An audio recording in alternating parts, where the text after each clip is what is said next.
Lemurians were giants, they were cyclops, you have fairies, gnomes, like the whole gamut of mythical creatures can be found there.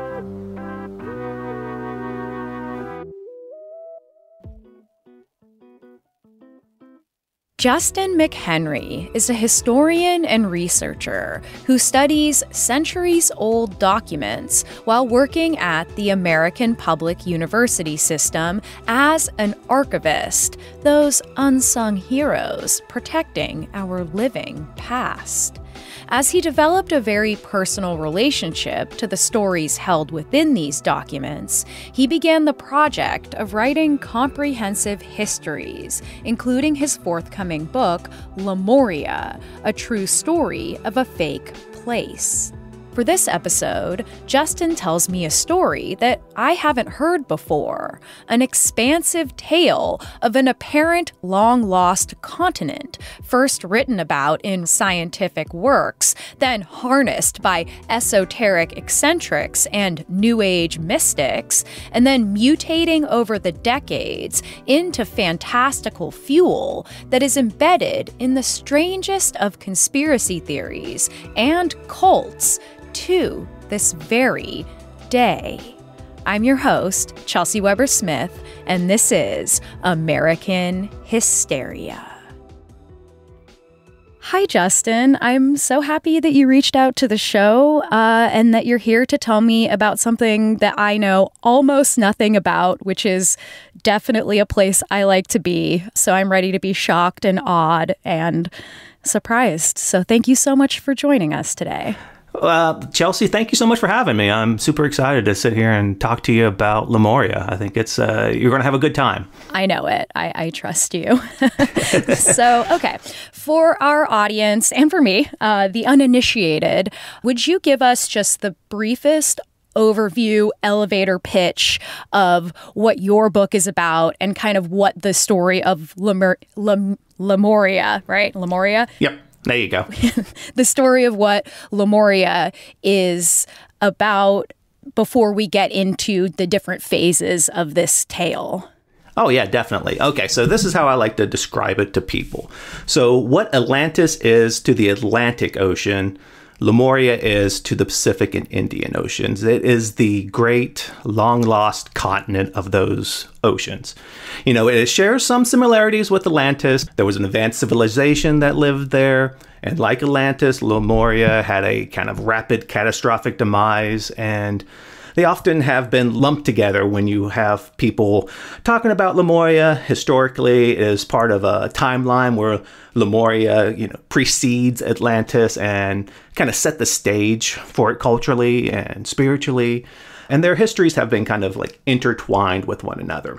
But Lemuria also has other mythology that has been formed around it. And the place has proven to be a very malleable and shifting kind of like all over the place, where for Atlantis and the discourse surrounding it has kind of centered around it being a sort of a representation of kind of these different Mediterranean-based cultures, or even a remnant of a pre-Younger Dryas kind of civilization. But and that's for the people who believe like Atlantis ever existed in the first place, of course. Sure. But Atlantis is kind of all very terrestrial and like rooted in some sort of recognizable history or prehistory. Lemuria, on the other hand, is kind of like Atlantis letting its hair down. It's like the cousin who'll like buy you cigarettes and like all over the place physically. Like it's in the Indian Ocean, it's in the Pacific Ocean, it butts up into California and gets into California. It's in the inner hollow earth, it goes into outer space. And the Lemurians themselves were just as diverse, starting as like the missing link in human evolution to these jelly sack, gelatinous-like creatures to giants hundreds of feet tall. There's cyclops, and there's kind of tall Nordic-looking humanoids to evil, lizardy-like dwarves and reptilians to intergalactic space brothers. So it's kind of, you got to get the whole gamut of stuff there for Lemuria. The whole family's here. Exactly, man. It's a who's who. It's you're walking into the cantina at Mos Eisley there. And at various times, they all kind of possess superpowers and the ability to communicate telekinetically. They're all advanced intellectually. Lemurian women were, hyper empathetic and possessed Jedi-like powers, like the ability to move objects with their minds and project their thoughts into others. So it's just kind of where lost continents get funky and weird. Well, I'm even more excited now. I did not know that we would meet quite so many creatures throughout American history. Like, I'm hearing these different entities that you're talking about, and I'm already like, well, I remember when that was believed kind of generally in America. So I'm thinking of kind of like the moon hoax. Oh, yeah. When they believed that there were all these different creatures on the moon, as well as things like the Cardiff Giant and the giants that walked America pre the native cultures, which is, of course, a wild story itself. But yeah, I feel like, as we said, the gang's all here. So, oh, yeah. All right, why don't you start at the beginning for us? Perfect. Well, okay, so unlike Atlantis, which kind of has a nebulous beginning, Lemuria has a very, very, very specific beginning. And it all started with a British ornithologist named Philip Lutley Sclater. And so in 1864, he published this paper kind of reviewing the mammals of Madagascar, and he hits upon lemurs. So lemurs are special in that they are only found on Madagascar. And so it's a big old mystery about how they got there and stuff like that. And so to solve the problem of how lemurs got onto Madagascar and all these kind of lemur-like species in South America and Africa and also in India, this guy Sclater proposed basically a land bridge that connected South America to Africa, from Africa to Madagascar, from Madagascar to India. And so this big, huge, kind of long, misshapen land bridge that connects them all, just to kind of explain lemur migration, like prehistoric lemur migration, right? Got it. And then just at the very, very end, as like a parting shot, he just goes, hey, let's just call it Lemuria. And the name just kind of stuck from there. And so from the beginning, it kind of was taken up by some of the most serious scientists in the 19th century. And it gets involved in a lot of the major scientific debates of the 19th century as well, which is kind of really fascinating. And so it gets really at the heart of the debate that was going on at the time about the permanency of continents and oceans. It was believed that the continents have stayed where they were, and it's just the oceans have kind of risen and fallen, and that's where you get the shape of the continents today. And it wasn't until the early 1900s when you have a kind of a German meteorologist, guy by the name of Alfred Wegener, who proposed what we know as continental drift theory. And in his theory, he brings up Lemuria and calls the whole separation of Madagascar and India from Africa and how it butts up against Asia, creating the Himalayas. He called that the Lemurian compression. And so you can see right there, Lemuria is, being used within the scientific field. And so it was taken pretty seriously at the time as a totally plausible idea. Yeah. So, and it was also, especially before you get continental drift being taken seriously, and that didn't really come about until the mid 20th century, when we started understanding more about plate tectonics and all that kind of deep science stuff. I am nowhere near qualified to be talking about that. I'm a historian by trade, so that is not in my field of study. But yeah, before that, you would have these guys like Sclater and many, many other scientists kind of creating these land bridges to equate for all the different kinds of stuff going on in the world. The other great scientific debate that it got raveled around in is the debate on evolution. It was very, very deeply involved in that, just because Charles Darwin published his On the Origin of Species in 1859. And then you have a German scientist, that is a cat named Ernst Haeckel. He was studying these things called radiolarians. These kind of like crustacean-like little things in the Mediterranean. And then he reads Darwin's On the Origin of Species and just kind of fell madly in love with evolution. And he really turned himself into Darwin's bulldog throughout the rest of the 19th century. So he was the hype man. He was the Flavor Flav to Charles Darwin's Chuck D, basically. And so he ends up writing a book called The History of Creation in 1868.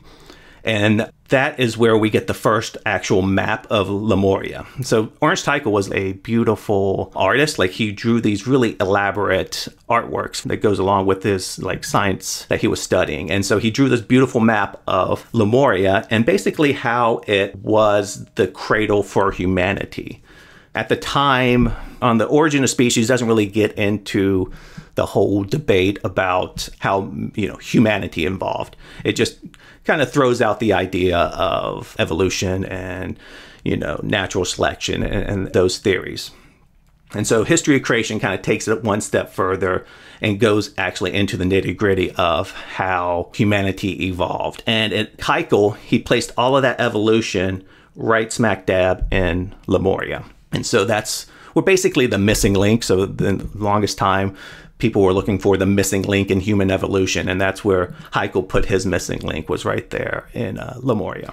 So I'm guessing that because this is happening during the first kind of debates, questions, entertainments even around evolution, that we're going to get some eugenics involved in what we're talking about here. So was there a way that the story of Lemuria started to take that turn at all when we're talking about a new race, right? Because I believe that there was also a new race that had apparently lived in this area. Is that right? Oh, yeah. Haeckel most definitely did that. So he placed this directly in his whole kind of spiel on race and the races. And he had this tree of life he created.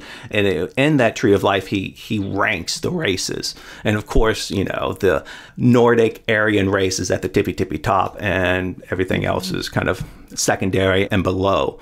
And so the lower races were the ones that haven't evolved so much away from the original Lemurians, while the Aryan Germanic races, they have evolved since then. And, they evolved. You can see that evolution because they were all interested in the same kind of stuff that Ernst Haeckel was interested in. And like, they created the same kind of culture that he was interested in. So it was all kind of self-serving, really. So, okay, we are in the, what would we say? Like, this is around the 1920s that we left off? So, yeah, no, Ernst Haeckel, it was throughout from like the 1870s on up to like the 19-teens. 19-teens, okay. Yeah, and that's the thing about the History of Creation. So the History of Creation was this wildly popular science book. So it would be like kind of like one of, a Stephen Hawking book being released, or a Neil deGrasse Tyson or something like that. So it's kind of like this popular science work that was being released, and he would keep releasing new editions. So this was a book then that wasn't just scientists. It wasn't just scientists that were reading this book. It was something that was more accessible to anyone who could actually read at that time. Exactly. And it was also at the same time when the Industrial Revolution was very much in, and it was creating this kind of like a middle class, an actual first middle class in the Western worlds. And so people were having more free time and more spendable cash to, dive into topics that they're interested in, really like almost for the first time. So you have, a wider audience taking this and reading it and picking it up too. And especially since it was so popular in Germany, Haeckel's been called kind of like a quasi-Nazi. He died way before the Nazis took power. And the Nazis even actually banned his work when they did take power. But he was still popularizing this idea of a kind of white supremacist attitude at the times too. So people were learning about evolution. They were also learning that they were the superior race too. Right. So it kind of goes hand in hand. On this show, we have talked a little bit about the history of pre-Nazi Germany myth-making and how important that was as a foundation once the Nazis did arrive, was this sort of nationalistic folklore that was not true folklore, but that was being written as a kind of way to bolster the spirit of Germany into, you know, feeling big enough to take these more nationalistic steps. And so I imagine that people in the States were adapting that story in a different way. Is that true? Yeah, so I would say along those same lines, just to continue your thought on Germany. So creating the mythic folklore, this will be like on the science side and like basically providing the scientific proof to bolster those folkloric claims. Yeah. And yeah, it would have very, very big impacts. It would have an impact in America on the next part of the journey here. Okay. But one immediate thing it did have an impact on was more on the discussion of proving evolution. And so his work directly influenced this Dutch scientist, guy by the name of Eugene Dubois, who kind of quit his whole life, upped and moved his family to Southeast Asia and onto Java to basically search for the missing link. And the kind of crazy thing is he found it, or found proof of it. And so he was credited with the discovery of what's called the Java Man. All it was a tooth, a skull cap, and a thigh bone. But from those pieces, he devised one of the first fossil records of a pre-human. So like one of the first humanoids that walked erect on the earth. And I think it later became known as Homo erectus. So that's where like the first thing of Homo erectus. So Lemuria can almost be not credited, but providing inspiration for doing the legwork in proving evolution in its day. Well, that's a pretty big deal, I would say, right? Right? It's kind of just funny that it would just be there, and it's like, oh, this guy, he saw that Lemuria or Haeckel placed the cradle of civilization there in the Indian Ocean, and so he went searching around in places for where he could find fossilized proof of it, and he actually did find it. Okay, so what comes next? So what comes next is the fun stuff. All right. So Ernst Haeckel directly influenced Madame Helena Petrovna Blavatsky. So Madame Blavatsky, are you familiar with her? I sure am. I think probably many of our listeners are, but a refresher would be very appropriate. Okay, so Madame Blavatsky was this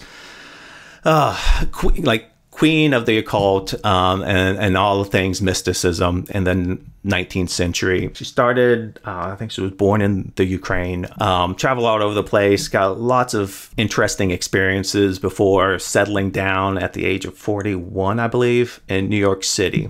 And it was there when she settled in New York that her and a kind of a coterie of followers and like-minded individuals created the Theosophical Society. And so it is from this theosophy which really gets it going. So she writes a first book. Her first book is Isis Unveiled. It's kind of like her creating a myth surrounding the idea of theosophy, just kind of give it a little oomph, to give it some street cred. And so her and her chum, Henry Steele Alcott, they moved to India. They set up the Theosophical Society of Adyar in India, and it kind of blossoms there into a worldwide metaphysical, spiritual movement. Yeah, like a new philosophy almost that was very controversial at the time because it really didn't involve too much Christianity, or the Christianity was pretty muted throughout it. So it was, now we think of her in connection to things like satanic cults or, occult mysteries and things like that. Though at the time it was more of a research-based, quote unquote, group that kind of came together to look at Eastern philosophy over just Western philosophy and kind of like created this hodgepodge pseudo-religion. Would that sound accurate? Yeah, definitely. Cool. So she's not completely responsible for people doing yoga in America or being more involved or being just more aware of Eastern practices, but she got that kind of ball rolling here in America. She opened a lot of doors in that way. More after this. And now, back to the show. But we do know that our girl had some what we could call problematic opinions, and I'm guessing that that might be where Lemuria comes in. Oh, yeah. So it was in her... She wrote a lot with the journal that the Theosophical Society put out. I think this journal was called Lucifer, too. But it was really in the Secret Doctrine. Like she was writing it at the end of her life. It's this huge, massive tome that basically sets the foundations of Theosophy and her worldview and her basically cosmos view. Like it expands outward into the cosmos and everything. And so it is there. It's a 2-volume work. And then the second volume, the Anthropogenesis, she really gets into the nitty gritty of evolution. Mm-hmm. And that's where Lemuria comes in. And Lemuria is the home of the third root race in her thinking, too. Kind of playing in the same racist tropes that, Haeckel and basically all of white scientists from the 19th century and on into the 20th century, really. But it's in the Secret Doctrine that she really is a commentary on evolution and how it was out of sync with the cosmos. And so she has these 7 root races. And so the first root race was just kind of these vague, like mist-like beings. And they become slightly more physical, but still not truly physical beings in the second root race. But as in the third root race, where they take a physical shape, and they take physical shape on Lemuria here on Earth. The third root race, where they were sexless, it was the spiritual cradle of humanity. And this was all happening 50 million years ago. Right. And Lemuria was a single continent. So it's kind of like a precursor to Pangea, what we know now of early Earth history. But this is where we get like Lemurians were giants. They were cyclops. They had this like lump on their forehead that turned into an eye and that allowed them to be telepathic. It was also a golden age when gods walked the earth and all of that kind of stuff. And what's funny about it is, like, throughout the whole thing, she was just trash talking Ernst Haeckel, calling him a moral murderer, a crass materialist, and stuff like that. So it was kind of funny stuff for, like, a history geek like myself. Oh, yeah. I love a good esoteric feud. Yeah, right? Can we call it that? Mm-hmm. Yeah. And what's also funny is, so yeah, while she's bashing him in the Secret Doctrine, that comes out in 1888, the very next edition of Haeckel's book, it cuts out Lemuria altogether. So, like, the map that had Lemuria on it, he just kind of X'd it out because he didn't want any kind of connection there between him and Blavatsky. So it's kind of funny. There was like a little silent feud going on there in the writings and in the books. But that was like quite a change for him to kind of change his whole scientific statement to avoid getting made fun of. Exactly, right? Just to avoid any kind of connection with her, too. Yeah, I mean, that's fair. Yeah, it's probably for the best. Okay, so at this point, we've got kind of the extraterrestrial / just strange primordial beings that are living on Lemuria, according to Madame Blavatsky. So do those stick? Like, what happens next with the creatures and the idea of what this place once was? Yeah, and so what happens is the direct next generation of theosophists after her really cement that kind of mystical Lemuria. So it will never, ever be back in like a scientific setting. It will only be moving forward in this kind of weird, esoteric kind of world. Yeah, like almost paranormal. Exactly. Yeah. Uh-huh. And it's through the works of like her direct disciples, Annie Besant and Charles Leadbeater, and also Rudolf Steiner. Yeah, Besant and Leadbeater. Have you run across them at all in your? I haven't. They will be good ones to get into. So Annie Besant was an English woman, really like controversial English woman in the mid to late 19th century. She was like, campaigning for, birth control in England, and even maybe quasi like abortion rights in England as well. She would move to India to kind of take charge of the Theosophical Society there, and then become just really entrenched in the Indian like freedom movement to get away from, the colonial English rule too. So she's kind of a really fascinating woman, but she's like intellectually entwined with this just creep of a man, this just worthless human being called Charles Leadbeater. He started, he was a Anglican priest, I believe. Always a good place to start. Yeah, and you can, I think just from saying that, you kind of know where the story goes. So he renounces that, and when he turns to theosophy, and as he's in theosophy, he becomes basically a serial child molester. And so it's just a really horrible story. Oh my God, okay. So they wrote a series of books together, and the one dealing directly with Lemuria was Man, Whence, How, and Whither, which came out in 1913. And that's where it gets really kind of crazy and weird, and also really confusing too.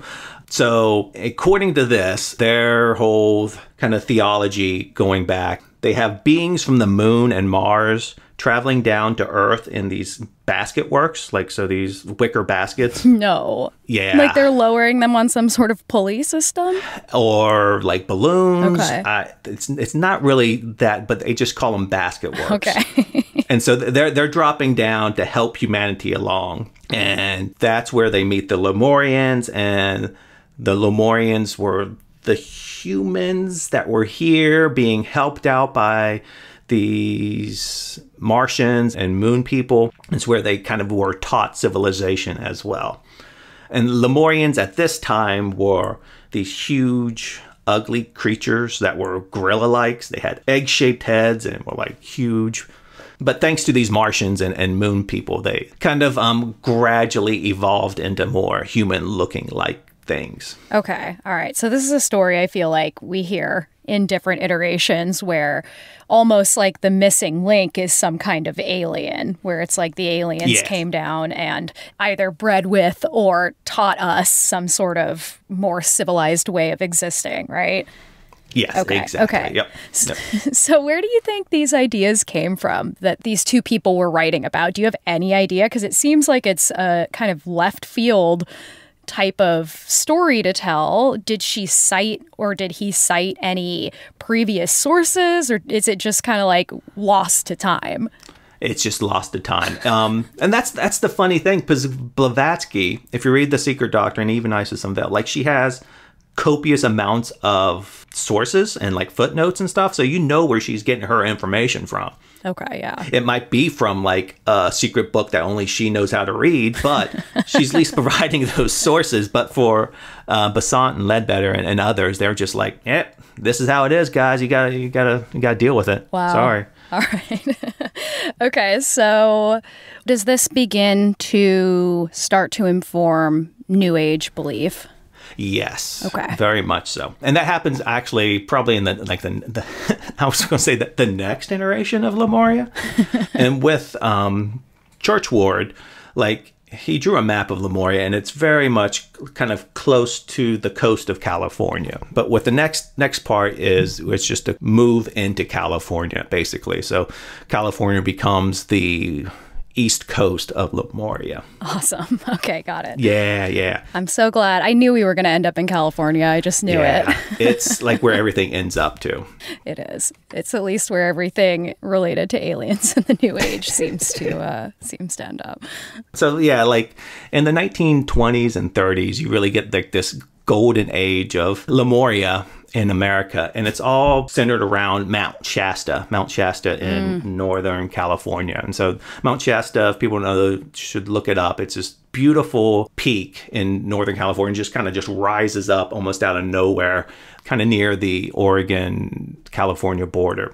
So for my research, looking into the background of Mount Shasta, I saw nothing about like mystical things happening in Mount Shasta in the decades before, like 1927. Mm-hmm. There was all just, travel literature about like taking nice hikes up there and stuff like that, but no one encountering like crazy creatures or mystical beings or all that kind of thing. Mm-hmm. But it is in 1927 where you have the Rosicrucians. So there's another fun group for you, kind of creating this myth of mystical stuff happening out Mount Shasta. And it's all revolves around Lemurians being like within the mountain there.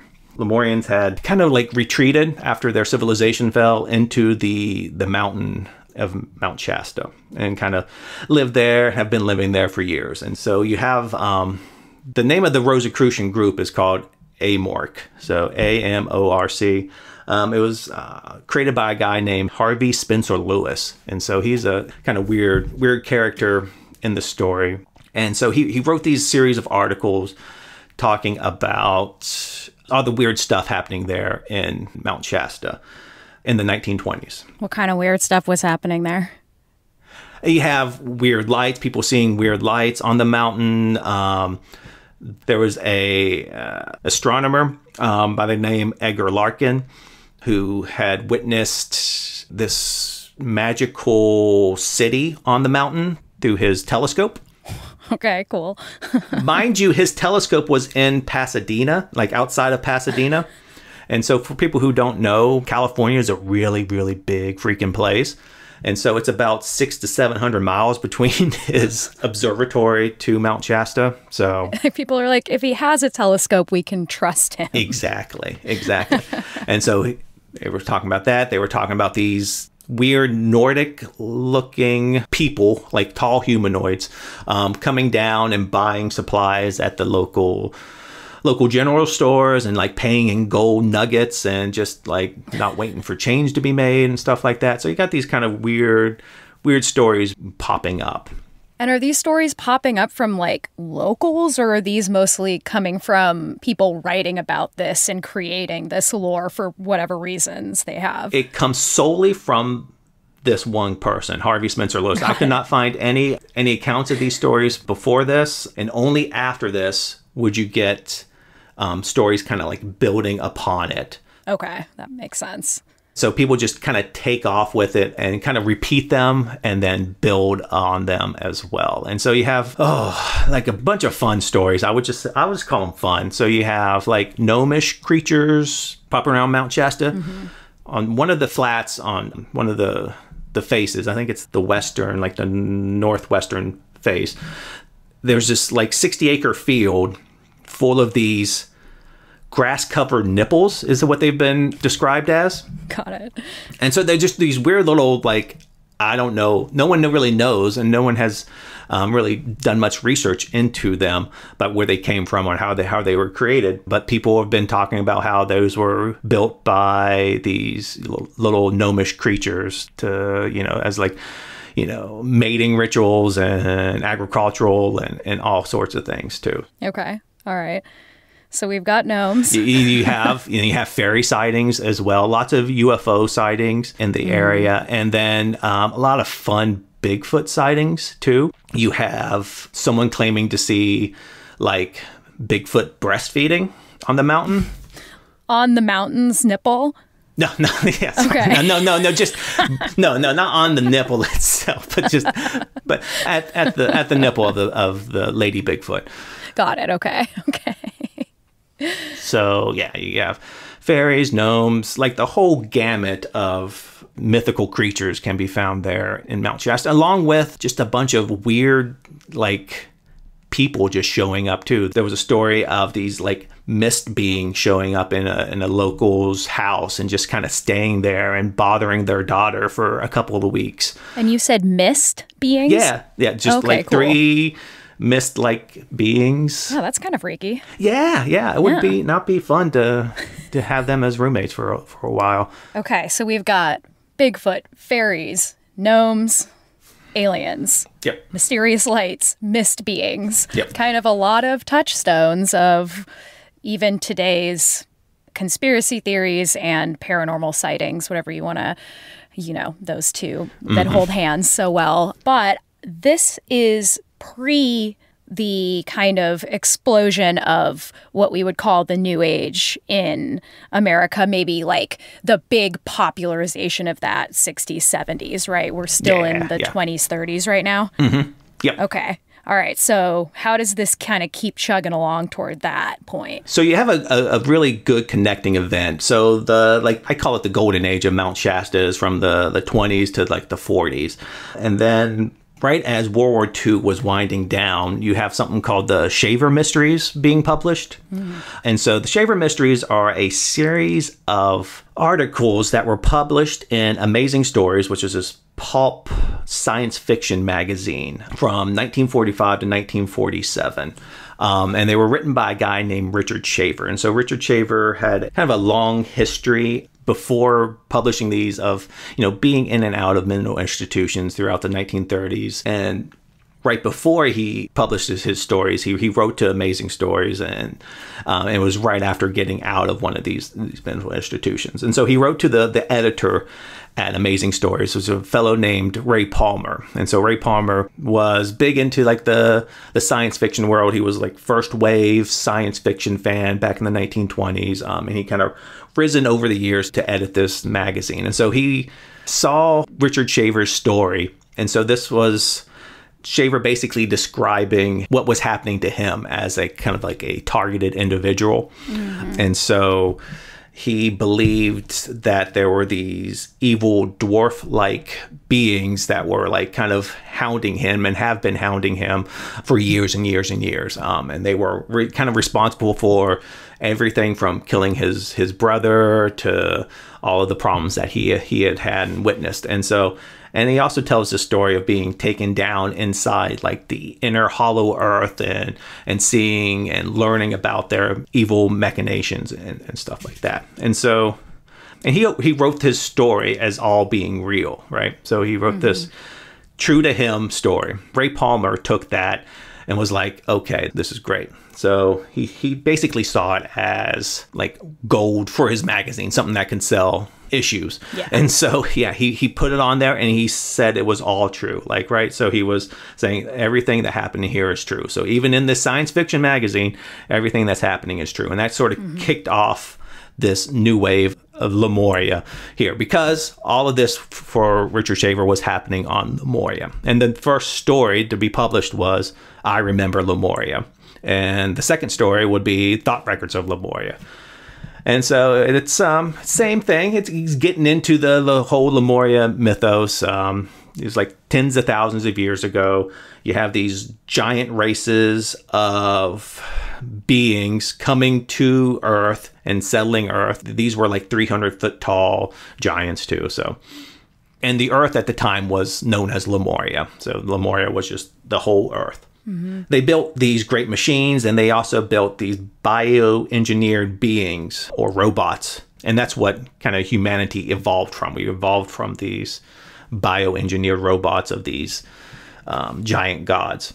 So they were like a very advanced society. Yes, very, very advanced. But the sun became too poisonous for them. And so they kind of dug into the earth and lived underground in Earth for a long time, but even that proved too poisonous for them, and so they eventually went off Earth and left all of us bioengineered beings here to kind of deal with it. Okay. Yeah, and you and I, we evolved from that, but some of these bioengineered beings, they were left underground and kind of became these evil, what he calls Darrows, these evil lizardy-like dwarves that are responsible from everything from stealing your keys to, assassinating President Kennedy and that sort of thing. So it's kind of everywhere. Do you think that, I'm sure we'll talk about this in a bit, but do you think that this is part of the reptilian conspiracies that we'd see later? Yes, very much so. Very, very much so. Yeah, so you have this underground race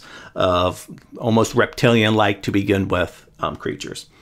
And they're, messing with everything. And they also have shape-shifting abilities as well, I think. Nice. Yeah. And another thing, too, was one of the first proponents of the whole reptilian thing was a guy named Maurice Dorel. His real name was Claude Doggins.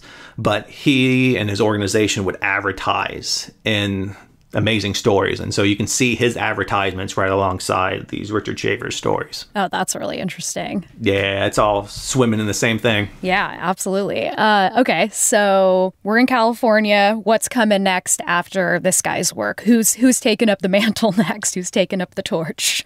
What's interesting is this creates, so Shaver helps create this like kind of conspiratorial bent to the whole thing, the whole surroundings. And so it starts getting more and more political too. So that's when you have people like Guy Ballard. I don't know if you've ever run across Guy Ballard, but he's I have not. Oh, you should look up him and Edna Ballard. They created this group called the I Am Activity, which is now based out of Mount Shasta, or surrounding Mount Shasta. But he's he got his start by claiming to have met Saint Germain. Yeah, so he was walking around Mount Shasta one day. He met Saint Germain, and he gave him like this milky concoction and took him on this magical mystery tour.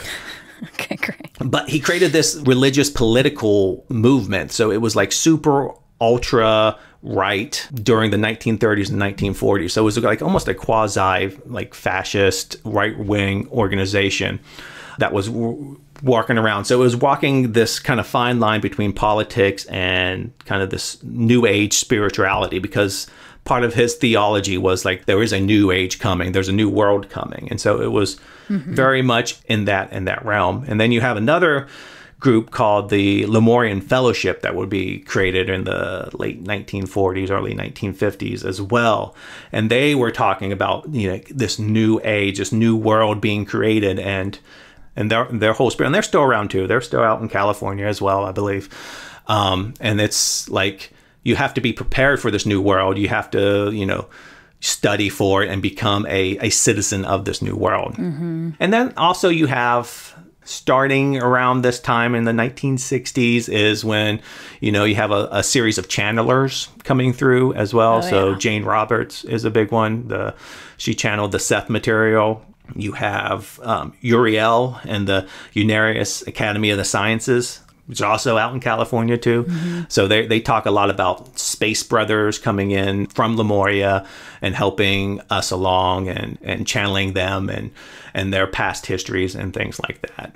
And that would lead to the 1980s with someone like J.Z. Knight, who would channel Ramtha. I have some personal connections that we won't get into, but I grew up in Olympia, which is right outside Yelm, where she still dwells. Yeah.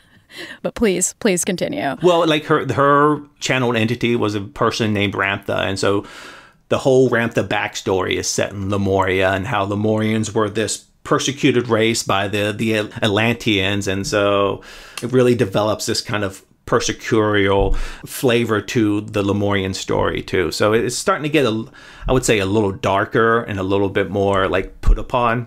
Wow. I had no idea. Sorry, you're blowing my mind. I did not know. Right? I did not expect Lemuria to be part of the backstory of Ramtha. That's fascinating. Yeah. So, yep, he came from there. I think he was a 14-year-old Lemurian slave who, basically like the story of Spartacus. So he rose up to lead his people out of slavery by the Atlanteans, and he had this like long campaign against them. He was stabbed in the back by like a Atlantean assassin, which led to his kind of spiritual awakening and stuff like that too. So well, there you go. More after this. And now back to the show. Okay, so all right, I imagine, and not so much in Ramtha at this point, but if this is indeed being adopted by like a right-wing mysticism tradition, is it starting to have anything to do with Christianity? Or are those two things blending together in any way? No, not really. You would have it closest with the Ballards and the I Am movement, just because his whole deal was Saint Germain that, and then when to like gain popularity, he would be like, oh, hey, let's add Jesus to this. And so, and then he like would specifically say, hey, Jesus said Saint Germain is like a true disciple. He's a true also prophet too. So Jesus just said that at some point to someone. Yeah, he's just like, it's in there. He's got to read the fine print. Well, okay. All right. So if not Christianity, then definitely politics. These two things are continuing to be connected. Yes, very much so. And it's also carrying on. So if you look into like 4chan or 8chan or whatever the right-wing boards are now, like if you look into like where Lemuria pops up there, it's all in this kind of like very much like this persecuted society, and how like this is what happens. It's almost an example, like this is what happens when you let science and reason, kind of dictate a society. It will crumble like Lemuria did, or it was just basically it's a tool now. Lemuria is being used as a tool by a lot of people to kind of just promote their own ideas. So let's talk more about kind of how Lemuria is used today and what the stories are that people are telling about it and using it, like what they're using it for. So could we just talk more about how it's been woven into maybe some of the bigger conspiracies that we've been hearing? Yeah, so it's been right there at the middle of the reptilian conspiracy theories that are going around. It's kind of at the heart, at the beginning of it. It's most prevalently known today basically as being the Lemurian crystals. So people are into crystals and gems and whatnot. It's been like deeply rooted in that lore, and that has its own kind of like side story to it, where these basically ancient aliens have come down and seeded the planet with these Lemurian crystals to use as fuel for their spaceships going forward. So we've been, mining these crystals, and you can unlock the powers yourselves for them. So yeah, there's this a lady who started her kind of own cult, like social media cult, basically on Instagram and everything, on Facebook. She was Amy Carlson, and so her cult was called Love Has Won, and so she was like a cult. I know what you're talking about. Yep, okay, yep. Great. Yeah. She's the lady that would took so much colloidal silver that she kind of had this blue hint to her. Yeah, and so like her spiel was like she was from Lemuria. She was one of her past lives. She was a Lemurian queen. But also one of her past lives, I think she was Donald Trump's daughter, or something along those lines too. So it kind of gives you like, it's just something, it's like something that gets sprinkled in. It's like cumin or paprika or something. It's just a spice that gets added to people's backstories to give them kind of a little bit more credibility. Yeah, totally. Okay, so is there any of its like original root race stuff still going on there? Like, are white supremacists using this story in any way to tout their own superiority?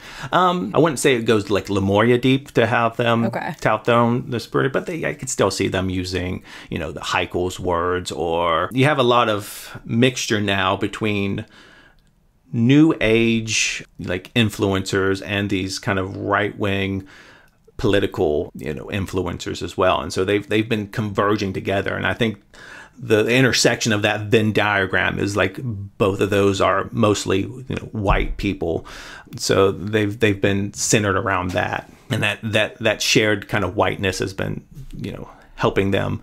So do you think it's more that it gives people more of a story or proof for like massive government cover-up? Is that part of what really fuels the conspiratorial part of it? Yeah, I think so. Okay. It just helps with that too. And you can see that with the one of the funny things is so Michael Flynn, who was Trump's candidate to be national security advisor. Yeah, I think that's right. But he was just a total jerkfish too. Yes. But he like totally cribbed one of like Ballard's like whole deal too, so it's kind of funny. So the only thing he changed was "I am" to "we will," but everything else that in like a speech he gave was the same thing. So you still see these playing upon the same ideas and rhetoric from 70, 80 years ago today too.